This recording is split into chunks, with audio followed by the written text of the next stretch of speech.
I held my son in my arms for 3 years, calling him my pride and joy, till one DNA test shattered everything I thought I knew about love, loyalty, and the woman I married.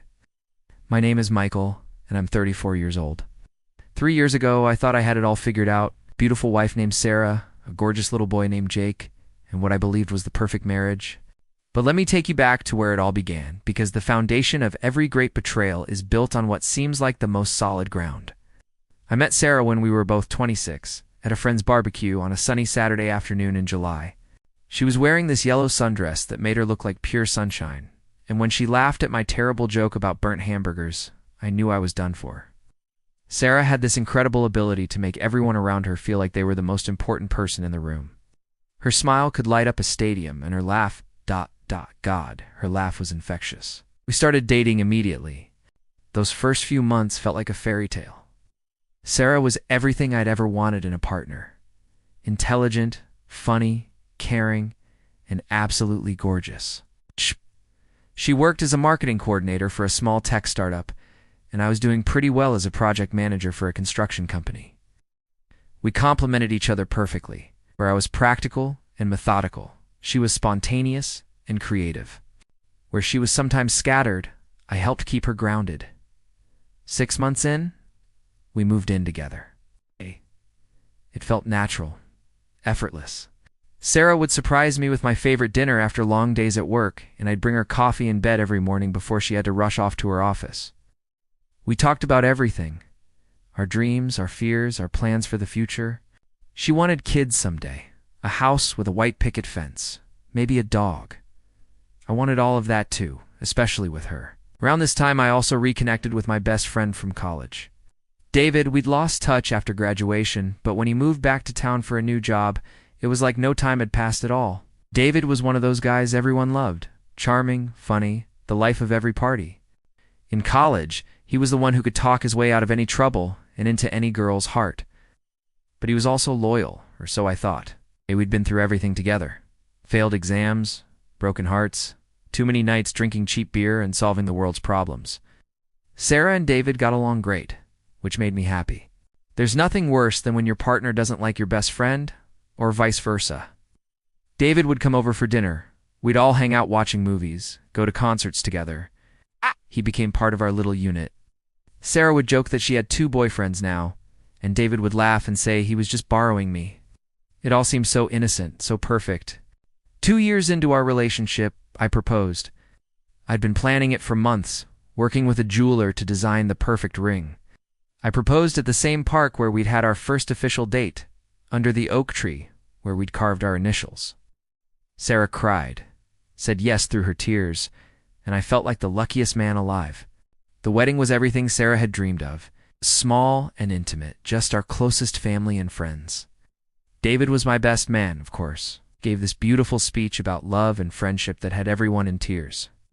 Sarah looked absolutely radiant in her dress, and when we exchanged vows, I truly believed we were promising each other forever. 6 months after the wedding, Sarah told me she was pregnant. I'll never forget that moment. She came home from work with this mysterious smile and handed me a little gift box. Inside was a positive pregnancy test and a note that said, "Daddy to be." I picked her up and spun her around our living room, both of us laughing and crying at the same time. We were going to be parents. The pregnancy was relatively smooth. Sarah glowed, literally glowed, with this inner happiness that made her even more beautiful than I'd thought possible. We spent hours talking to her belly, picking out names, setting up the nursery. David was almost as excited as we were. He helped me paint the nursery, went with us to a few doctor's appointments, when I couldn't make it due to work, and was constantly buying little gifts for the baby. When Jake was born, I thought my heart might explode from pure joy. He was perfect. 10 fingers, 10 toes, the most beautiful baby I'd ever seen. Sarah was exhausted but glowing with pride, and I couldn't stop staring at this tiny miracle we'd created together. David was one of the first people we called, and he rushed to the hospital to meet his nephew. Those first few months of parenthood were challenging but magical. Late-night feedings, diaper changes, the constant worry that we were doing everything wrong. But also those incredible moments when Jake would look up at us with those big, curious eyes, or when he'd fall asleep on my chest, completely trusting and peaceful. Sarah was an amazing mother, attentive and loving, though I noticed she seemed a bit distant sometimes. I chalked it up to new parent stress and hormones. We were both adjusting to this huge change in our lives. David continued to be incredibly supportive, often coming by to help with household chores or to give us a break by holding Jake so we could shower or nap. Everything seemed perfect on the surface. We had a beautiful son, a comfortable home, good friends, and what I believed was a strong marriage built on love and trust.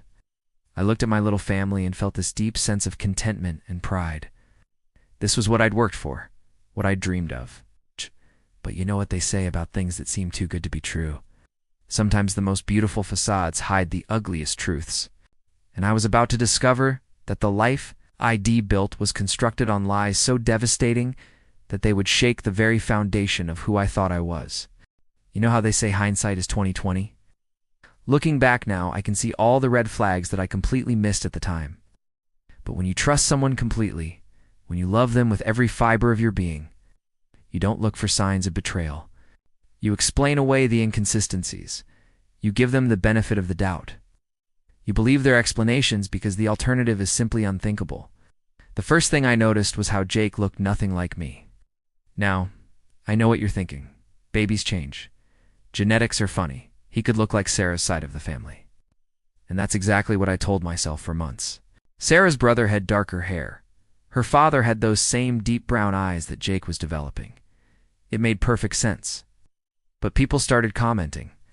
My mother, bless her heart, was the first to mention it during one of our Sunday dinners when Jake was about 8 months old. "He's beautiful," she said, bouncing him on her knee, "but he doesn't really look like either of you, does he?" Sarah laughed it off, saying babies change so much in their first year, but I noticed her laugh seemed a little forced, a little too bright. Then my coworker Tom made a joke that hit way too close to home. We were looking at photos of Jake on my phone during lunch break, and Tom said, "Are you sure that's your kid, Mike? He looks nothing like you, man. You might want to check with the mailman." Everyone laughed, including me, but something cold settled in my stomach that day. The comments kept coming. Sarah's own mother mentioned how different Jake looked from the baby photos of Sarah and her siblings. Our neighbor, Mrs. Peterson, asked if Jake was adopted. Each comment was innocent enough on its own, but together they started forming a pattern that I couldn't ignore. Around the same time, I started noticing changes in Sarah's behavior. She'd always been social and outgoing, but she began staying out later with her work friends. She started going to more girls' nights and weekend work retreats that seemed to pop up with increasing frequency. When I'd ask about these events, she'd give vague answers or change the subject. Her phone became off limits. Sarah had never been secretive about her phone before. We'd used each other's phones interchangeably, looked at photos together, shared everything. But suddenly her phone was always face down, always locked, always just out of reach. If it rang while she was in another room, she'd practically sprint to answer it. If I walked into a room while she was texting, she'd quickly put the phone away. The intimacy in our relationship started disappearing too. We went from being physically close and affectionate to barely touching. Sarah always had an excuse. She was tired from work, stressed about Jake, not feeling well. Our conversations became surface level, focused on logistics and schedules rather than the deep, meaningful talks we used to have. David's behavior changed too, though it was more subtle. Still came around regularly, but there was something different in how he interacted with Sarah. Little touches that lasted a second too long, inside jokes I wasn't part of, meaningful glances across the room that I pretended not to notice. When the three of us were together, there was this undercurrent of tension that I couldn't quite put my finger on. One evening I came home early from work with a terrible headache. Sarah's car was in the driveway, but the house seemed unusually quiet. I called out to her as I walked in, but got no response. Jake was napping in his crib, completely peaceful. I found Sarah in our bedroom, and she seemed flustered, like I'd startled her. Her hair was messy, her cheeks were flushed, and she was wearing different clothes than when I'd left that morning. "I thought you weren't coming home until later," she said, not meeting my eyes. "Headache," I explained, studying her face. "Are you okay?" I looked flustered. "Just tired," she said quickly. "I was taking a nap while Jake was sleeping." But our bed didn't look slept in. And there were 2 coffee cups in the sink, which was strange because Sarah only drank tea in the afternoons. The breaking point came during Jake's first birthday party. We'd invited family and friends, including David, of course. I was taking photos and videos of everything, wanting to capture every moment of this milestone. Later that evening, while going through the photos on my camera, I noticed something that made my blood run cold. In one photo, taken while I was distracted with party preparations, I could see Sarah and David in the background.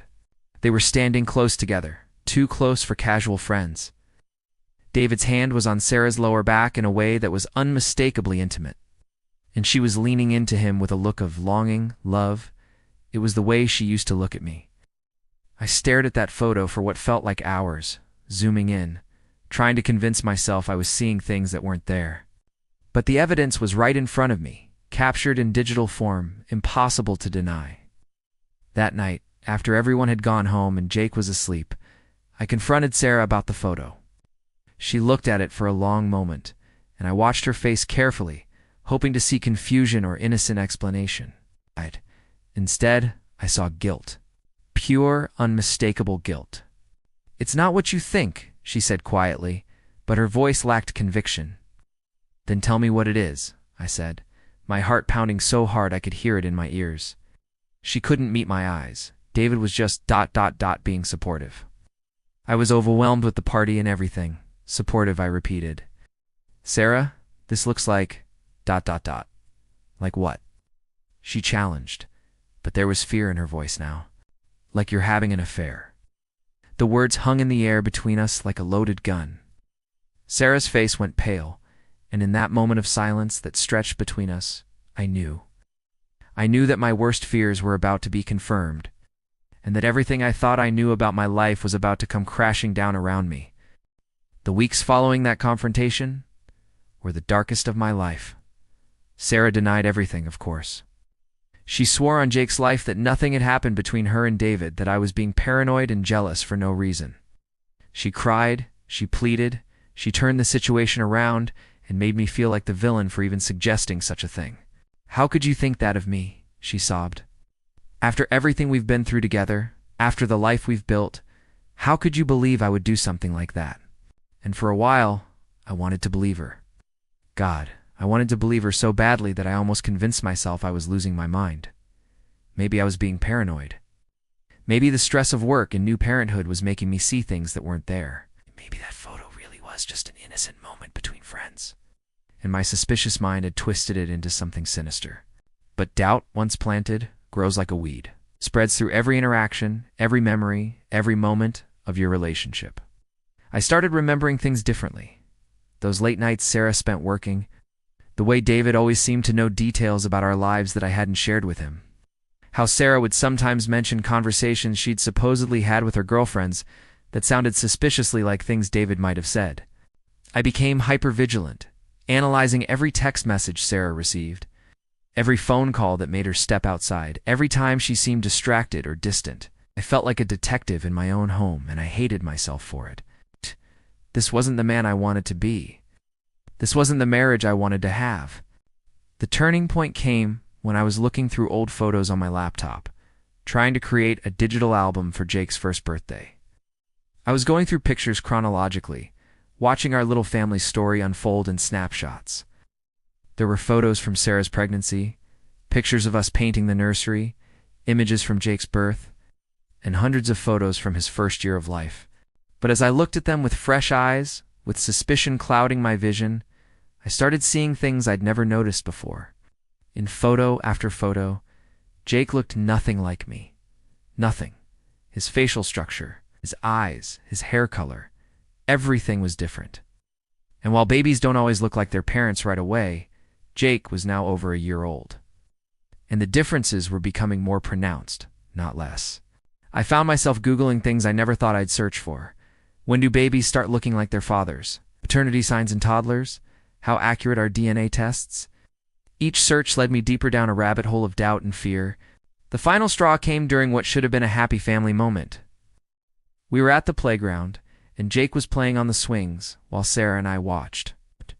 Another parent, a friendly dad I'd chatted with before, came over with his son, who was about Jake's age. "Your boy sure doesn't look like you," he said with a laugh, comparing the two kids. "Genes are funny things, aren't they?" My wife always jokes that the mailman must be very good-looking in your neighborhood." He was joking, just making conversation, but his words hit me like a physical blow. Sarah went very quiet beside me, and when I looked at her, she was staring at Jake with this expression I'd never seen before, guilt mixed with something that looked almost like grief. That night, after we put Jake to bed, I sat Sarah down for the most difficult conversation of my life. "Sarah," I said, my voice trembling despite my efforts to stay calm. "I need to ask you something, and I need you to be completely honest with me." She must have heard something in my tone because her face went pale immediately. "Okay," she whispered. "Is Jake my son?" The question hung in the air like a toxic cloud. Sarah's reaction told me everything I needed to know before she even opened her mouth. Her face crumpled. Tears started streaming down her cheeks. She began shaking her head. Though whether she was saying no to my question or no to having this conversation, I couldn't tell. "Michael, please," she said through her tears. "Don't do this. Don't ruin our family." "Don't ruin our family?" I repeated, my voice rising. "Sarah, if Jake isn't my son, our family is already ruined. It was ruined the moment you betrayed us." She couldn't look at me. She sat there crying, and her inability to give me a straight answer was an answer in itself. "I need to know," I said firmly. "I need to know the truth." "What difference does it make?" she asked desperately. "You love Jake. He loves you. You're his father in every way that matters." "Every way except biologically," I said bitterly. "Sarah, if you've slept with David, if Jake is his son, I have a right to know. We all have a right to know the truth." She was quiet for a long time, and I could see her internal struggle playing out across her face. Finally, she looked up at me with red, swollen eyes. "If you get a DNA test," she said quietly, "everything changes. Everything. Are you prepared for that?" Her words confirmed what I already knew in my heart. But hearing her essentially admit it still felt like being hit by a truck. I sat there in stunned silence, processing the fact that my wife had just confirmed my worst fears without actually saying the words. "I have to know," I said finally. "I can't live with this uncertainty. I can't look at my son, at Jake, and wonder if he's actually mine. I can't stay married to you not knowing if you've been lying to me about the most fundamental thing in our lives."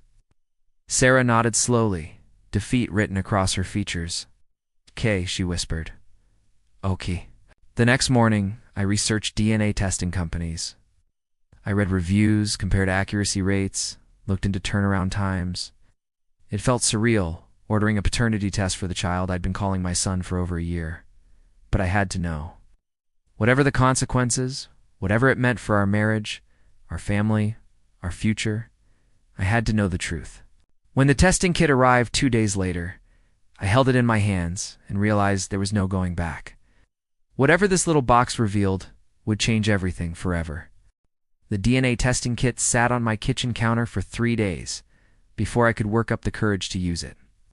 It was just a small cardboard box, but it felt like it weighed 1,000 pounds. Every time I walked past it, my stomach would clench with anxiety. Sarah avoided the kitchen entirely during those 3 days. She told me she was just as terrified as I was about what we might discover. When I finally decided to go through with it, it was a Thursday morning. Sarah had taken Jake to her mother's house for the day, whether to give me space or because she couldn't bear to be there when I collected the samples. I don't know. The house felt eerily quiet without Jake's babbling and toy sounds echoing through the rooms. I opened the kit with shaking hands. Inside were 2 collection tubes, cotton swabs, detailed instructions, and a prepaid shipping envelope. It all looked so clinical, so official. This simple test would either confirm that Jake was my biological son, or shatter the fundamental truth I'd built my entire adult life around. Collecting my own DNA sample was straightforward. Just a simple cheek swab that took 30 seconds. But when it came time to swab Jake's cheek, I hesitated. He was napping peacefully in his crib, looking absolutely perfect and innocent. His dark hair was getting longer, starting to curl slightly at the ends. His long eyelashes cast shadows on his chubby cheeks. He looked so beautiful, so trusting, so completely unaware that his entire world might be about to change. As I gently swabbed the inside of his cheek, Jake stirred slightly, but didn't wake up. I found myself whispering to him, "I'm sorry, buddy. I'm so sorry it's come to this." I packaged everything up according to the instructions, sealed the envelope, and drove straight to the post office before I could change my mind. The postal worker took the envelope like it was any other piece of mail, having no idea she was handling what felt like a bomb that would either preserve or destroy my family. The waiting period was torture. The company promised results within 5 to 7 business days, but every day felt like a month. I threw myself into work, trying to stay busy, but my concentration was shot. I'd find myself staring at my computer screen for minutes at a time, not processing anything. My colleagues started asking if I was feeling all right. At home, Sarah and I barely spoke, moved around each other like polite strangers, maintaining a facade of normalcy for Jake's sake, but avoiding any meaningful conversation. The tension was so thick you could cut it with a knife. Jake, bless his heart, seemed to sense something was wrong. He was more clingy than usual, crying when either Sarah or I left his sight. I stopped calling Jake my son during those waiting days. Instead, I'd refer to him as Jake or the baby. Sarah noticed and winced every time I did it, but she never called me out on it. I think she was preparing herself for the worst, too. David called a few times during that week, wanting to make plans to hang out, but I couldn't bring myself to talk to him. Sarah told him I was dealing with some work stress and needed space. If David was Jake's biological father, I wasn't ready to face him. Not yet. Not until I knew for sure. The results came on a Tuesday afternoon. I was at work when I got the email notification that my results were ready.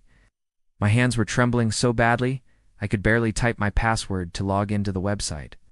I sat in my car in the office parking lot, staring at the login screen for what felt like forever. When I finally clicked View Results, the page seemed to load in slow motion. And then there it was in black and white, clinical and undeniable. Probability of paternity, 0.00%. Michael Stevens is excluded as the biological father of Jake Stevens. I stared at those words until they blurred together. 0%. It's not 95%. Not 90%. It's not even 50%. 0.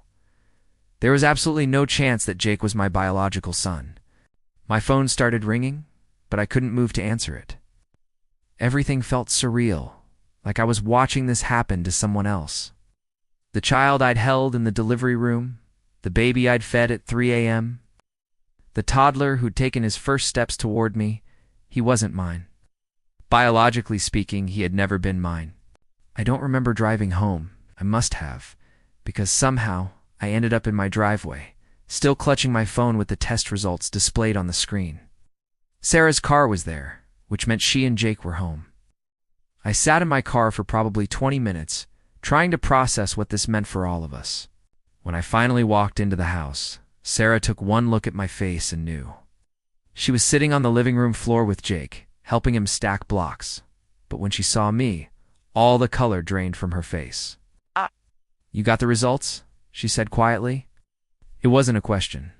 I nodded, unable to speak. Jake looked up at me and smiled that beautiful, innocent smile that had always melted my heart. But now, looking at him, all I could think was that he wasn't mine. This little boy who called me Dada, who reached for me when he was scared, who had been the center of my universe for over a year. He belonged to someone else. Sarah picked Jake up and held him close, as if she could somehow protect him from what was coming. "Michael," she said, her voice breaking, "I can explain." "Can you?" I asked, surprised by how calm my voice sounded. "Can you really explain how my best friend's son has been calling me daddy for over a year? Can you explain how you let me fall in love with a child who isn't mine? Can you explain how you've been living a lie for almost 2 years?" Jake started fussing, picking up on the tension in the room. Sarah bounced him gently, tears streaming down her face. "Please," she whispered, "let me explain." But there was really only one explanation, wasn't there? The woman I'd married, the woman I'd trusted with my heart and my future, had betrayed me in the most devastating way possible. And my best friend had helped her do it. What followed the DNA revelation was the complete implosion of everything I thought I knew about my life. Sarah's confession came pouring out like water through a broken dam, and each detail felt like another knife twisting in my chest. It had started 6 months before our wedding. Sarah claimed it was just once, a moment of weakness, after a particularly stressful day of wedding planning. David had come over to help with something. I can't even remember what, and I'd been called away to deal with a work emergency. They'd had too much wine, she said, and one thing led to another. It was just that one time, she sobbed, still clutching Jake to her chest. I swear to you, Michael, it was just once, and we both regretted it immediately. We never spoke about it again. We pretended it never happened. But even as she said it, I could see the lie in her eyes, and when I pressed her, the truth slowly emerged. It hadn't been just once. It had been an ongoing affair that lasted months, continuing even after our wedding, even while she was carrying what she claimed was my child. When did you know? I asked, my voice eerily calm. When did you know Jake wasn't mine? Sarah's face crumpled. I wasn't sure. The timing was so close, and I hoped. I prayed that he was yours. I wanted him to be yours so badly. But you knew there was a chance, I pressed. You knew there was a possibility you were carrying David's child, and you said nothing. You let me name him. Let me believe I was his father. Let me love him as my own son. You are his father, she cried desperately. Michael, you're the only father he's ever known. You're the one who's been there for every milestone, every sleepless night, every moment of his life. That has to count for something. But it didn't, not in that moment. All I could think about was the betrayal, the lies, the 1.5 years of deception. I looked at Jake, and for the first time since his birth, I didn't feel that overwhelming rush of paternal love. Instead, I felt angry and hurt and confused about what he represented. The confrontation with David came the next day. I called him and asked him to meet me at a neutral location, a coffee shop downtown where we couldn't make a scene. My hands were shaking when I walked in and saw him sitting at our usual table, completely oblivious to what was coming. Hey man, he said with that easy smile that had once made me feel lucky to have such a great friend. You sounded weird on the phone. Everything okay? I sat down across from him and placed a printed copy of the DNA test results on the table between us. David looked at it, confusion crossing his features, and then understanding dawned. The color drained from his face, and I watched my best friend of over a decade realize his world was about to implode. Mike, he started, but I held up a hand to stop him. Don't, I said quietly. Don't lie to me. I can't handle any more lies.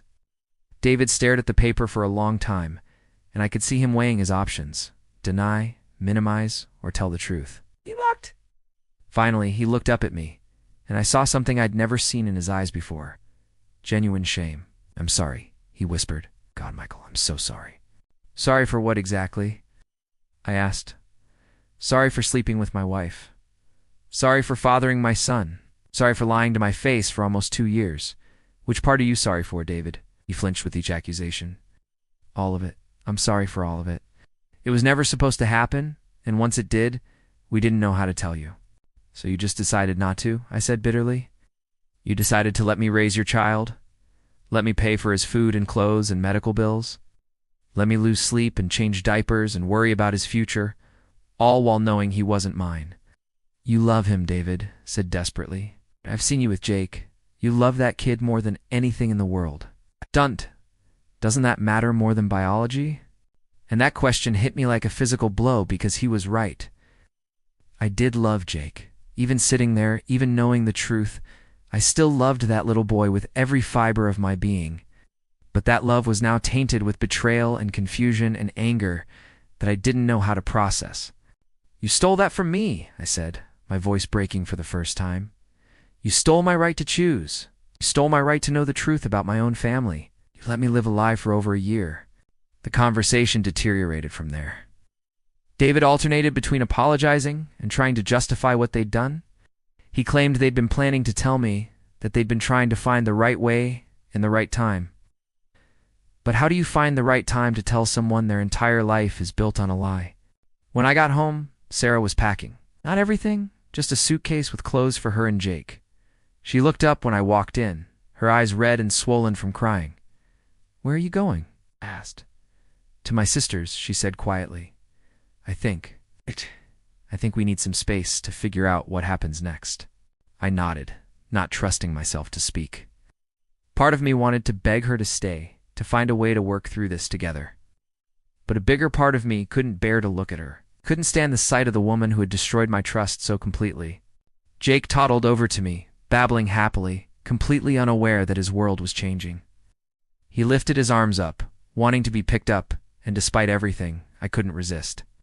I held him close, breathing in his familiar baby scent, memorizing the weight of him in my arms.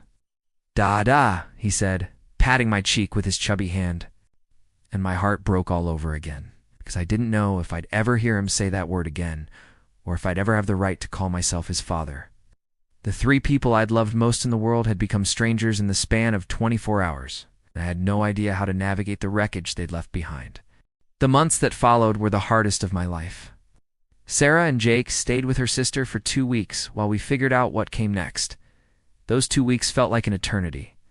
The house was too quiet, too empty, too full of reminders of the family I thought I had. I went to therapy. I had to. There was no way I could process this level of betrayal and loss on my own.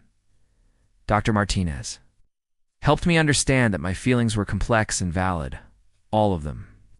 The anger at Sarah and David, the confusion about my relationship with Jake, the grief for the life I thought I had, even the love that stubbornly remained despite everything. "Love doesn't disappear overnight just because circumstances change," she told me during one of our sessions. "You've been Jake's father for over a year. Those feelings, those bonds, those experiences, they're real, regardless of DNA. But it wasn't that simple. Every time I looked at Jake, I saw David. Every time he called me Dada, I wondered if I had the right to answer. Every time I felt that surge of paternal love, it was immediately followed by a wave of confusion and pain. Sarah and I tried couples counseling too, but it quickly became clear that our marriage was over. Trust, once shattered so completely, couldn't be rebuilt, at least not for us. The affair was devastating enough, but the deception about Jake's paternity was a bridge too far. I couldn't look at my wife without seeing a stranger, someone capable of lies I'd never imagined possible.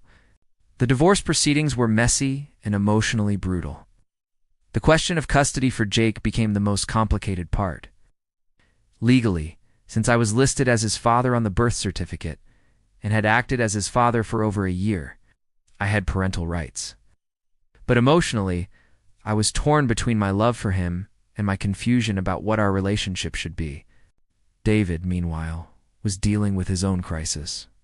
His girlfriend of 6 months left him when she found out about the affair, and Jake. He lost several mutual friends who couldn't look at him the same way after learning what he'd done. He reached out to me multiple times, trying to apologize, trying to explain, but I wasn't ready to hear it. I might never be ready. The turning point in my healing process came when Jake got sick with a high fever, when he was about 18 months old. Sarah called me, panicked, asking me to meet them at the hospital. Despite everything that had happened between us, despite all the anger and hurt, I didn't hesitate. I dropped everything and rushed to be there. Seeing Jake in that hospital bed, looking so small and vulnerable, connected to monitors and IVs, I realized that DNA didn't change how much I loved this little boy. It didn't change the fact that I was the one who'd walked the floors with him when he was colicky, the one who'd celebrated his first smile, his first laugh, his first steps. I was the one who knew exactly how he liked his bottles warmed and which lullaby calmed him down fastest. Biology had made David the sperm donor, but love and presence and commitment had made me Jake's father in every way that truly mattered. We worked out a custody arrangement that prioritized Jake's well-being above all else.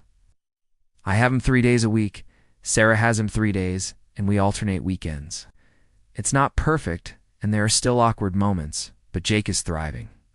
He's almost 3 now, and he's the happiest, most well-adjusted.